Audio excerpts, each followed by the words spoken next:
살다 보면 그분이 오셨네 오셨어 라는 말이 어울릴 정도로 마치 접신이라도 한 듯 날아다니는 경험을 하신 적이 있으신가요? 게임, 운동, 영업, 예술, 공부, 발표 혹은 재밌는 드립을 치던 뭐든 말이죠. 그때 여러분은 몰입 상태였을 가능성이 큽니다. 스포츠에선 in the zone, 달리기에선 runners high, 재즈 뮤지션 사이에선 in the pocket. 몰입을 다양하게 표현하고 있는데요. 여러 분야에서도 레전드들은 모두 몰입을 경험하고 의도적으로 활용하고 있는 겁니다. 몰입의 대부 미하이 칙센트미하이 교수는 몰입을 이렇게 정의합니다. 고요하고 차분하게 내가 뭔가에 빠져들고 흡수되는 현상, 시간이 언제 갔냐는 듯 시간이 사라지는 시간 왜곡 현상, 내가 없는 무아지경의 상태. 중요한 건 내 의도대로 퍼포먼스가 난다는 겁니다. 공부를 해도 뭐든 빨리 깨달아버리고, 운동을 해도 내 마음대로 컨트롤이 되고, 생각을 해도 아이디어가 잘 떠오르고 정리되며, 말을 해도 기대 이상으로 잘하게 되는 그런 상태죠. 이런 날아다니는 상태인 몰입에 들어가기 위해선 적절한 조건들을 만들어주면 된다고 하는데요. 이미 성공한 많은 사람들이 몰입을 잘 활용하고 있다고 합니다. 세계적인 컨설팅사 맥킨지에선 10년간 성공한 CEO들을 대상으로 연구를 진행했는데요. 그들은 몰입 상태일 때 5배는 더 빨리 일을 처리하거나 창의성도 4배나 올라갔다고 합니다. 또한 미 국방부의 실험에 따르면 스나이퍼들도 몰입 상태에서 230% 더 빠르게 목표물을 맞출 수 있었다고 합니다. 특히 운동선수들은 몰입했을 때 피지컬적으로 근력, 스태미나, 참을성이 증폭된다고 하는데요. 이거 뭐 약을 먹었다고 해도 과언이 아닌 거죠. 그럼 이런 몰입 상태에 들어가려면 어떤 적절한 조건이 필요할까요?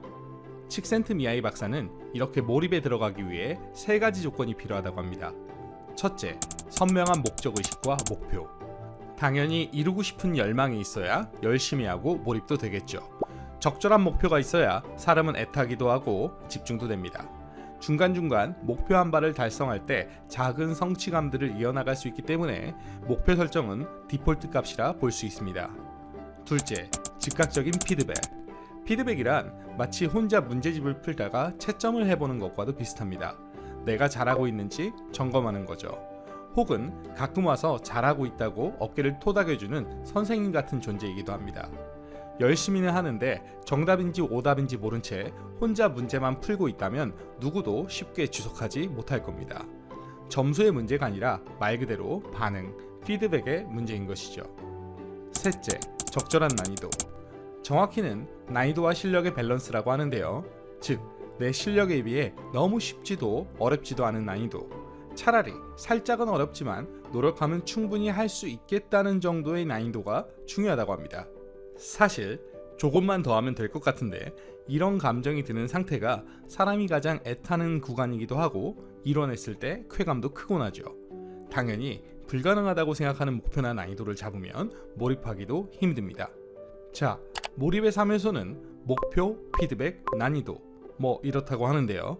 그러면 우리가 일상에서 몰입에 더 깊게 빠져들려면 어떤 방법들이 있을까요? 첫 번째, 방해 요소를 사전에 차단해 보세요.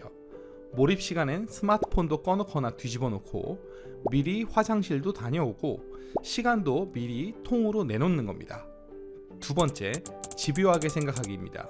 쉴 때도 스마트폰을 보거나 딴 생각을 하지 말고 계속 몰입하던 생각을 이어나가 보세요. 화장실을 가서도 청소나 산책 혹은 식사 시간에도 말입니다. 사실 이럴 때 창의적인 생각이 갑자기 떠오르곤 합니다. 샤워할 때 좋은 아이디어가 떠오른다고 하는 것처럼요. 마지막으로 몰입은 개인의 행복도와 깊은 연관이 있다고 합니다. 인간은 원래 가만히 두면 불안하고 부정적인 감정이 차오르기 쉬운데 몰입하면 그 생각만 집요하게 하고 있으니까 쓸데없는 불안감, 부정적인 감정 같은 것들이 들어올 틈이 없다는 겁니다.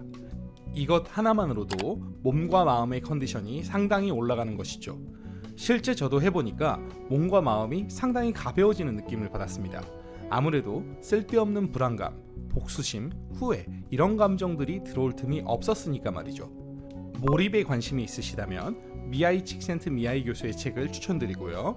유튜브에도 한국어 자막이 있는 영상들이 있으니까 참조하시면 좋을 듯 합니다. 앞으로도 다양한 성장의 도구들을 재밌고 유익하게 나눠보겠습니다. 성장 도구 상자였습니다.